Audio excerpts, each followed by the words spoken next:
En esta oportunidad vamos a escuchar al exministro Carlos Romero, quien se ha pronunciado sobre el cambio climático que está afectando la producción agrícola. Hoy hay sequía, mencionó Carlos Romero, quien ha realizado una evaluación de cómo encontró Bolivia Evo Morales cuando llegó al poder y cuáles fueron los cambios sustanciales que realizó Evo Morales.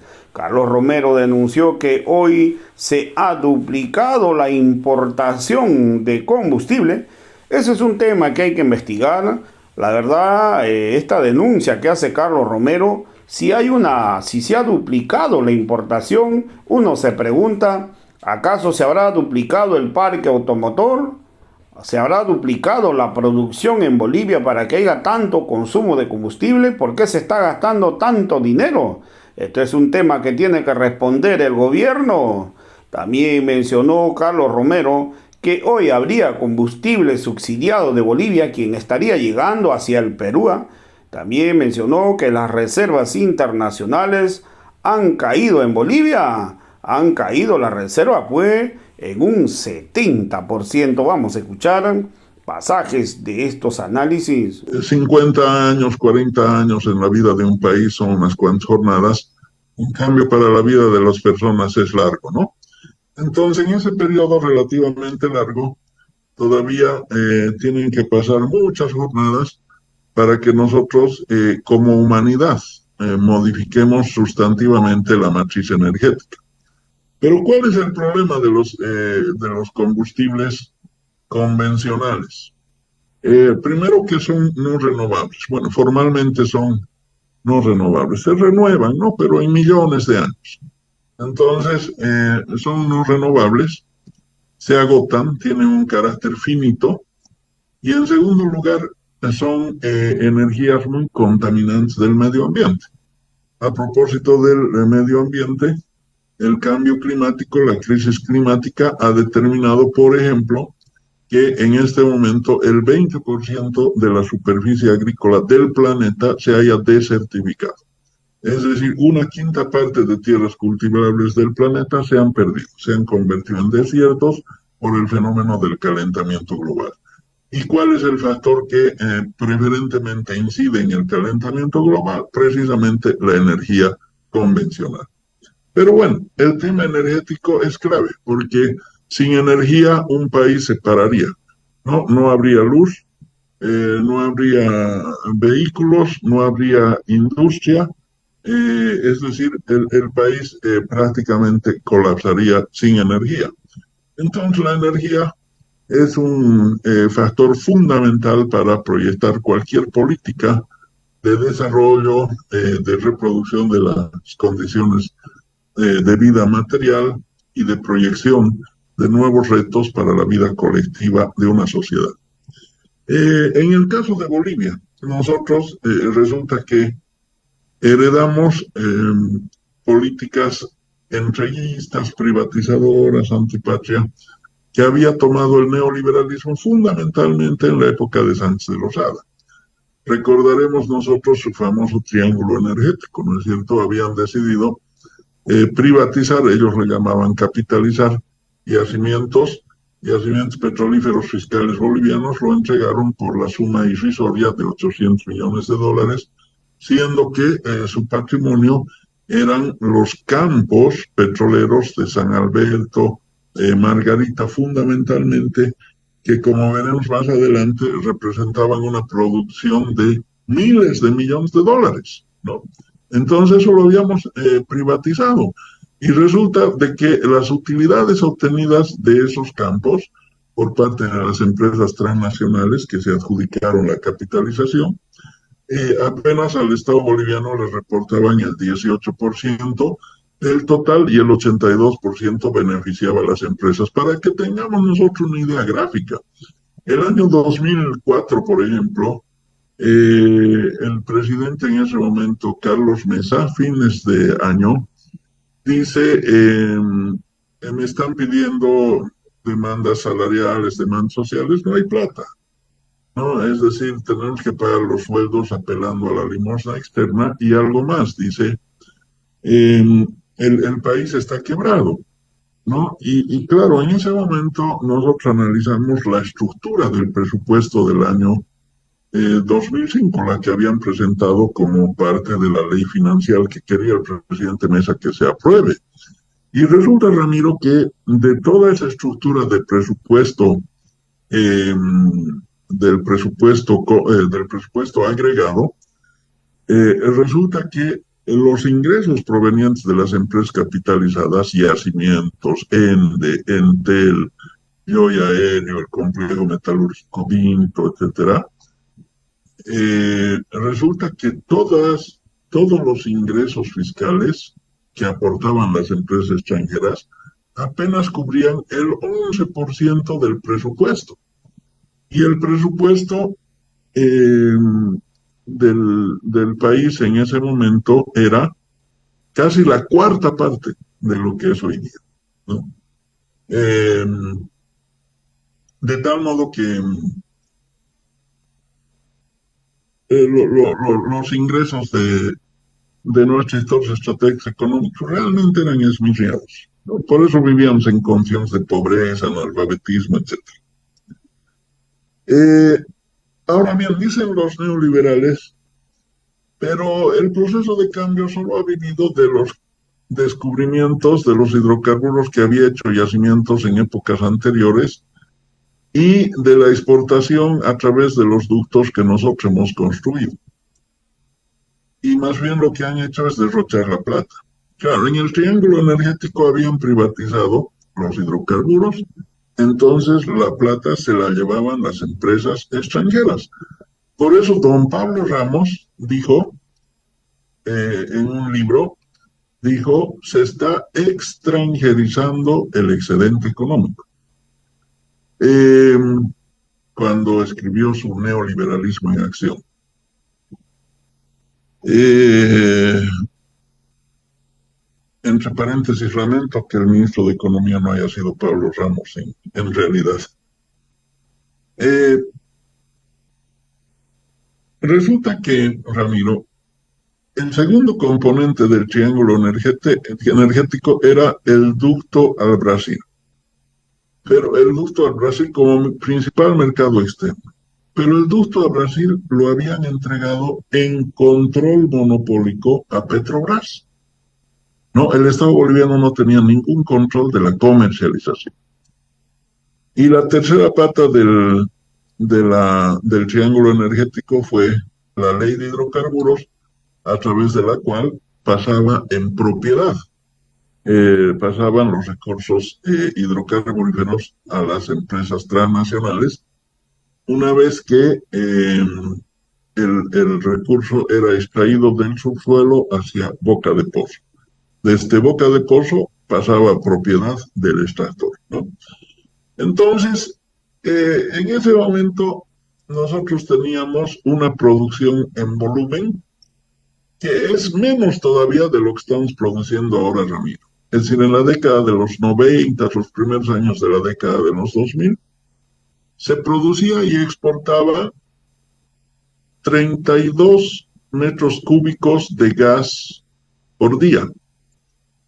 Con la nacionalización de los hidrocarburos pasamos a 62, casi duplicamos, casi se incrementa un 100%. O sea, no es verdad que en el proceso de cambio se cayó la producción de gas, no, se duplicó. Esa es una primera aclaración pública que hay que hacer a quienes mienten a veces utilizando los medios de comunicación. En segundo lugar, se multiplicó los ingresos, porque el presidente Morales de manera audaz dijo, ya no va a ser el 18% para el Estado boliviano y el 82% para las transnacionales. Le vamos a dar la vuelta a la fórmula. Y entonces el 82% pasaba al pueblo boliviano y el 18% a las empresas extranjeras. Y resulta que con ese 82% hemos sacado pues de la pobreza a 3 millones de personas, porque se han creado los bonos y rentas, porque se ha construido infraestructura física en un porcentaje de por lo menos casi 500% más caminos que lo que habían construido los gobiernos en toda la historia republicana, ¿no? Caminos pavimentados estamos hablando. Solamente en el ámbito rural, 4.000 escuelas se construyeron. En fin, una serie de proyectos que ya conocemos. Entonces vino una etapa pues de crecimiento económico para Bolivia, gracias a que se recuperó el control de yacimientos, de Entel, de ENDE, en fin, del complejo metalúrgico Vinto. Pero bueno, veamos qué pasa luego con la balanza energética, porque todo tiene ciclos en la vida, así como hay los ciclos biológicos. Las personas nacemos, desarrollamos nuestra vida a lo largo de la infancia, luego de la niñez, luego de la adolescencia, la pubertad, la juventud, la adultez, etcétera. Son ciclos, ¿no? Pero veamos qué pasó con los hidrocarburos. Si ponemos el primer gráfico con las barras en sentido vertical, vamos a ver, ahí está precisamente, que en la barra azul está la importación de combustibles y en la barra roja la exportación de gas, que luego se complementa con exportación de GLP. En 2013, con base en los datos del INE, 1.243 millones de dólares habíamos importado por concepto de combustible y 6.600 millones habíamos exportado por concepto de gas. El 2014 casi se mantiene, más de 1.200 para la importación de combustibles, más de 6.500 recibimos por la exportación de gas. El 2015, 1.100 millones importaciones de combustible, 3.900 millones exportaciones de gas. El 2016, 765 de importaciones, 2.133 de exportaciones. Es 2017, 937 de importaciones, 2.600 millones de exportaciones. El 2018, 1.263 de importaciones, 3.042 millones de exportaciones. El 2019, 1.568 millones de dólares utilizamos para importar combustible y 2.700 millones exportamos. Hay que tomar en cuenta, Ramiro, que si nosotros solo vemos la barra azul, más o menos mantiene una constancia, ¿no? Que está en el orden de los 1.200 a 1.500 millones de dólares. Esa es la barra de la importación de combustibles, que debería haber crecido más. ¿Por qué? Porque el mercado interno iba creciendo. Entonces la demanda de gas para la industria, para la agroindustria, para el transporte, la demanda de gasolina para un parque automotor que crece anualmente 8%, en fin, iba creciendo. Entonces la importación de combustible debería ser mucho más exorbitante, pero se ha mantenido más o menos una constancia, ¿no? Entre 1.200, en el peor de los casos, 1.500 millones de dólares, ¿no? ¿Dónde se rompe esto? El 2021 tenemos 1.700 en importaciones, 2.200 en exportaciones. Todavía es favorable la balanza. Pero el 2022, Ramiro, tenemos 3.100 millones de importación de combustibles frente a 2.973 de exportación de gas. Y el 2023 tenemos 2.973 millones de dólares destinados a la importación de combustible frente a 2.058 de exportaciones de gas. Es muy llamativo que en la década anterior nos hayamos movido con un rango que estaba más o menos en torno a los 1.500 millones de dólares por importación de combustible. Y en esta nueva década, a partir del año 2021, pero fundamentalmente el 2022, el 2023, estamos prácticamente en un rango de 3.000 millones, es decir, el doble. Ha crecido el mercado interno de Bolivia en 200%, el parque automotor, la agroindustria, el transporte público, las industrias, han crecido el doble en estos 3 años, particularmente en los últimos 2 años. ¿Qué está pasando? ¿Por qué se duplica el monto asignado a la importación de combustible? Yo dejo planteada la interrogante. Y nuestros seguidores, que son muchos, porque nos saludan en la calle, nos comentan del programa, a ver, ¿por qué no trabajan hipótesis?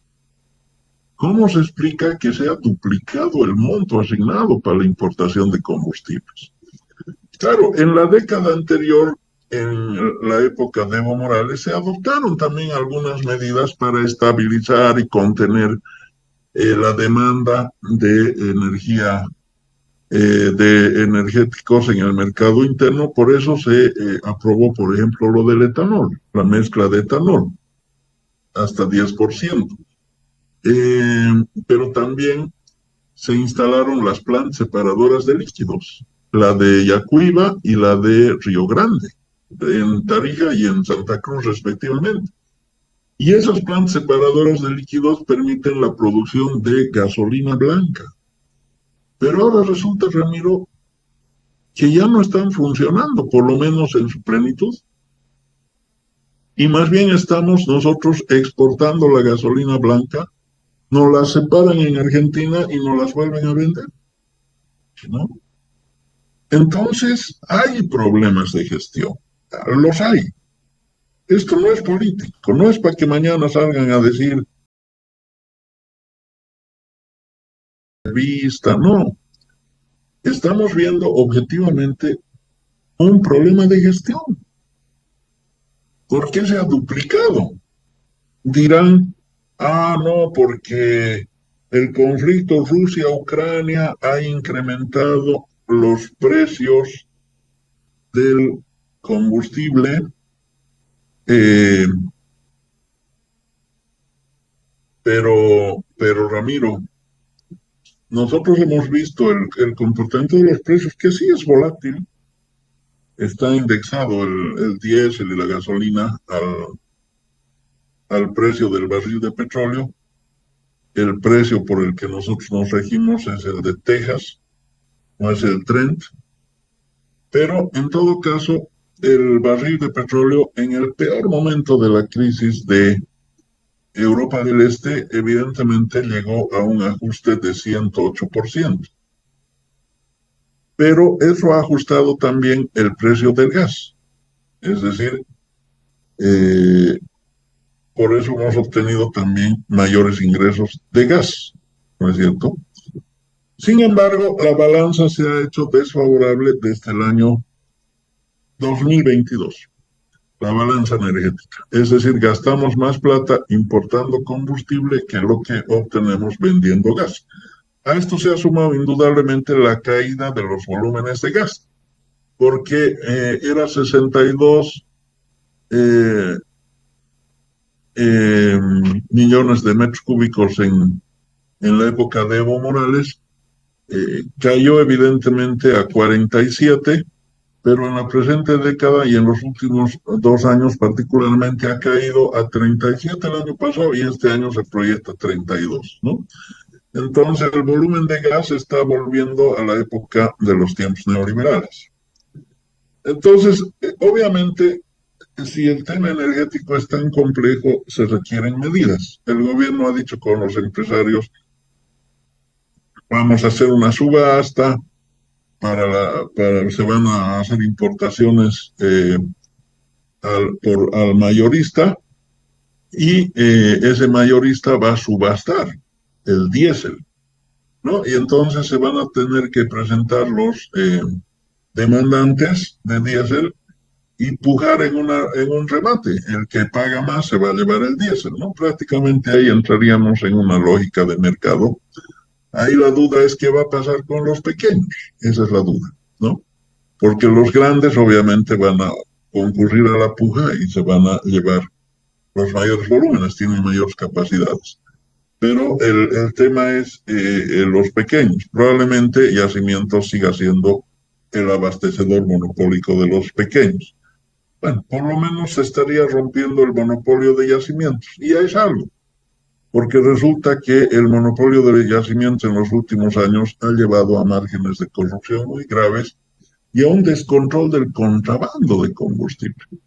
El contrabando subvencionado, la subvención del combustible en Bolivia representa el 48% total del precio. Entonces, el combustible subvencionado en Bolivia se va al Perú fundamentalmente, entonces hay un contrabando terrible. Pero también cuando nosotros comparamos lo que pagaba San Cristóbal, esta gran empresa minera, por importar su diésel directamente, con relación a Yacimientos, desde el mismo puerto, el mismo producto y en los mismos días de contratación, era 30% menos. O sea, ¿cómo es que una empresa privada compra 30% menos el combustible que Yacimientos? ¿No? Entonces, bueno, ahí nosotros presentamos una investigación de un año con un montón de elementos que la Fiscalía nunca investigó. Hay problemas de gestión, al margen de que la balanza energética se ha invertido, qué sé yo. Ahora, evidentemente, estamos ante una situación en la que es otra la realidad. Es decir, el ciclo del gas no es que ha terminado, sería un error decir ha terminado, porque la energía convencional tiene una historia en la humanidad por lo menos para los 100 años, ¿no es cierto? Entonces, obviamente, hay que retomar tareas exploratorias, qué sé yo. Hay que también plantearse la posibilidad de entrar a la explotación no convencional, que es la que está aplicando Estados Unidos. Porque Estados Unidos era un país dependiente de energía, por eso invadía militarmente países árabes, qué sé yo, para dotarse de combustible, pero ahora resulta que Estados Unidos es el quinto proveedor de gas del planeta, ¿no? Está controlando el 20% de las exportaciones de gas en todo el planeta. ¿Cómo es que se ha modificado esta situación? Estados Unidos ha entrado en la etapa del fracking. El fracking es una metodología mediante la cual, como dice su nombre en inglés, se procede a la fractura de la piedra. Ya no se hace la perforación vertical, tradicional, convencional, y el Sidetrike, que es una perforación una perforación en perpendicular, digamos, sino que con el fracking directamente se produce a fracturar la piedra y empieza a brotar el gas desde diferentes lugares, ¿no?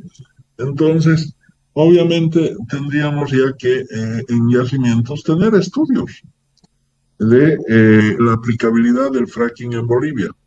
Lo están haciendo en la Argentina, nuestros vecinos, ¿no es cierto? Es decir, y usted sabe, Ramiro, y saben nuestros distinguidos auditores y seguidores, que las formaciones geológicas son las mismas.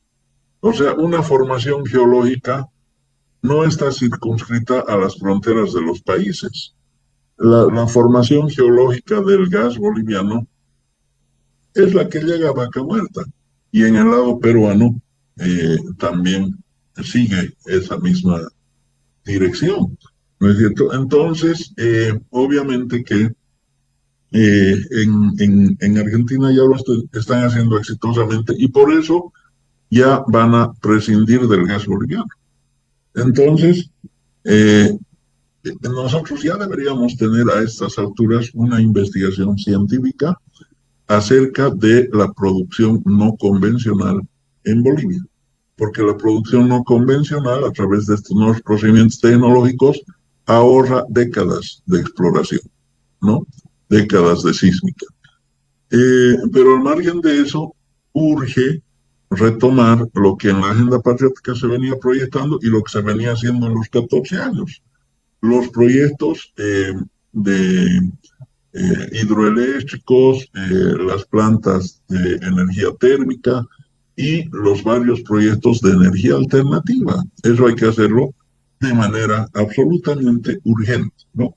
Si vemos nosotros en la segunda figura, en el segundo gráfico, vamos a encontrar en las barras en horizontal que resulta que está ahí por tipos de actividad en las exportaciones en Bolivia el 2023 comparadas con las del 2022 en millones de dólares. Agricultura, ganadería, caza, silvicultura y pesca. Resulta que hemos entre enero a diciembre del 2023 comparado a enero-diciembre del 2022, resulta que el 2022 habíamos exportado 749 millones de dólares, el 2023 bajamos a 560. Extracción de hidrocarburos, el 2022 habíamos exportado 2.900 millones, el 2023 2.000 millones. Esto es fundamentalmente caída de volumen. Extracción de minerales, el 2022 habíamos exportado 2.900 millones, el 2023 2.600 millones. Industria manufacturera, el 2022 habíamos exportado 6.900 millones de dólares, el 2023 5.500 millones de dólares. Si vamos al siguiente gráfico, vamos a ver que por sectores resulta que en términos porcentuales resulta que hemos tenido una caída de 32% de exportaciones en materia de gas y GLP, 20% en alimentos, 19% de caída en metales y 12% de caída en minerales. Bien, entonces, obviamente esto explica, tenemos problemas de dólares. Están saliendo más dólares por importar combustible, que es nuestro principal rubro de importaciones, y estamos teniendo problemas de divisa en el mercado financiero interno. Entonces, si se restringe la divisa en el mercado financiero, la divisa, la moneda, tiene dos características. Yo escuché a un vocero del gobierno decir que esto era mentira, no sé cuál será su doctrina, ¿no?, formativa, pero todo el mundo sabe que básicamente una moneda tiene dos funciones. Primero, es un medio de intercambio, ¿no es cierto? A través de la moneda se intercambian las cosas. Ya no es como en las épocas del trueque, un bien por otro bien, ¿no? Se paga el valor de un bien o de un servicio a través de la moneda. Entonces, un medio de intercambio que hace funcionar el intercambio de bienes, de servicios y el comercio interno y externo. Pero además, la moneda es una mercancía en sí misma. Y esto es lo que negaba el representante del gobierno en un debate que escuché. Decía, no, ¿cómo va a ser pues mercancía? Sí es una mercancía. ¿Por qué?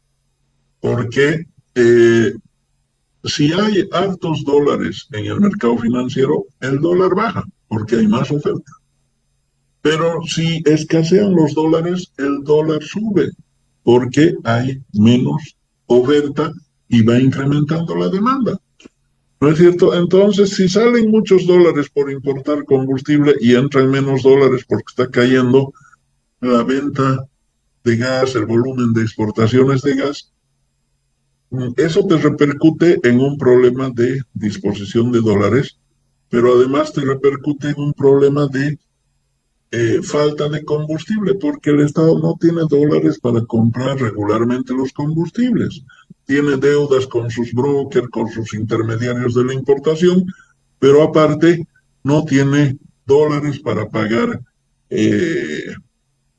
adjudicaciones directas, qué sé yo, ¿no? Entonces, por eso es que hay problemas. Hay carencia de dólares y hay carencia de combustible. Ahora, si nosotros vemos el último grafiquito, Ramiro, apelando a la gentileza de los compañeros del estudio y asumiendo que ya estamos en tiempo adicionado, resulta que solamente vamos a hacer una interpretación muy rápida de ese último cuadrito que tiene como base un gráfico que ha elaborado la Fundación Jubileo. La Fundación Jubileo ha elaborado ese gráfico de las barras verdes que ustedes ven en su pantalla. ¿Y qué más o menos se puede extraer de allá? Se refiere a la deuda interna. La Fundación Jubileo señala que la deuda interna es mayor que la deuda externa. Es correcto este dato, pero hay que hacer alguna precisión. La deuda interna se ha disparado desde el año 2020, Ramiro, ¿no? Coincidiendo con la caída de las reservas internacionales. Ha caído las reservas internacionales, simultáneamente ha crecido la deuda interna. No hay una correlación entre uno y otro proceso. Las reservas internacionales eran 6.100 millones de dólares en el año 2020. El año 2023 las reservas internacionales son 1.300 millones de dólares. Es decir, han caído las reservas internacionales en este régimen de gobierno en un 75%, Ramiro, ¿no? 75% han caído las reservas internacionales. Ahora bien, ¿qué se puede observar en el gráfico de Jubileo? Que entre el año 2009 y el año 2017, la deuda interna no superaba los 5.000 millones de dólares, ¿no? Se ha mantenido constante, no se ha movido, se ha mantenido inalterable, ¿no? En términos nominales. Pero si comparamos esa deuda con relación al PIB, esa deuda ha bajado. ¿Por qué? Porque una cosa es ver nominalmente, como estamos viendo en el gráfico, por millones de dólares, ¿no? Y otra cosa es comparar esa deuda con relación al Producto Interno Bruto.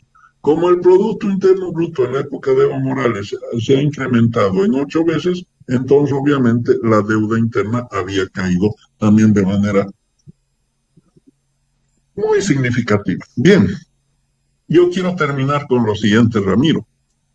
Resulta que ahora tenemos problema de divisa, tenemos problema de combustible y tenemos un problema tenaz de crecimiento de deuda interna y externa, ¿no es cierto? Esto no es sostenible para un país, no es sostenible. Las medidas que han discutido con el sector empresarial, dudamos de que vayan a funcionar, ¿no? Tenemos por lo menos cautela. Ojalá funcione, pero hay muchas razones para pensar que no va a funcionar.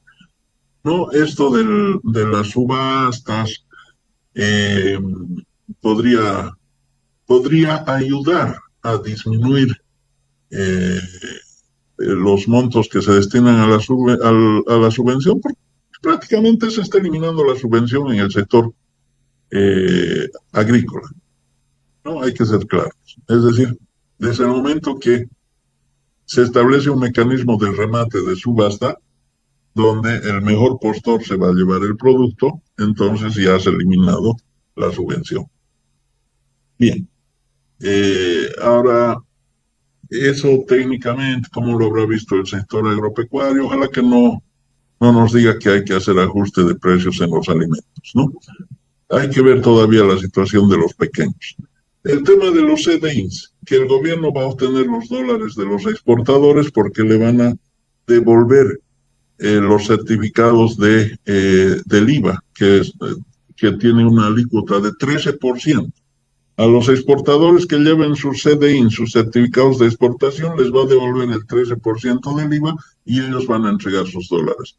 Pero resulta que la cotización oficial con relación a la cotización paralela del dólar tiene una diferencia de 25%. Entonces el exportador va a recuperar el 13% de su IVA y va a perder el 25% del mercado paralelo. Difícil que funcione, ¿no? Entonces, parecieran ser paliativos que se han tomado de manera un poco desesperada para salir del paso, para cambiar un poco la imagen mediáticamente, y no son medidas estructurales. Seguimos ante la necesidad urgente de atender pues el pedido del presidente Evo Morales de que vayamos a una cumbre, encuentro, diálogo nacional, no importa el nombre, pero que nos permita plantear medidas estructurales de emergencia para el corto plazo y estructurales para el mediano plazo. Muchas gracias, Ramiro. Muchísimas gracias, doctor Carlos Romero. La opinión se la dejamos a nuestros oyentes, a nuestros seguidores y televidentes, de manera que ellos asuman un criterio respecto de lo que ha sido esta exposición. Doctor, agradecido por este contacto una vez más. Ojalá podamos vernos acá el día de hoy y si no, será el siguiente programa para seguir con este análisis, doctor. Muy amable su despedida.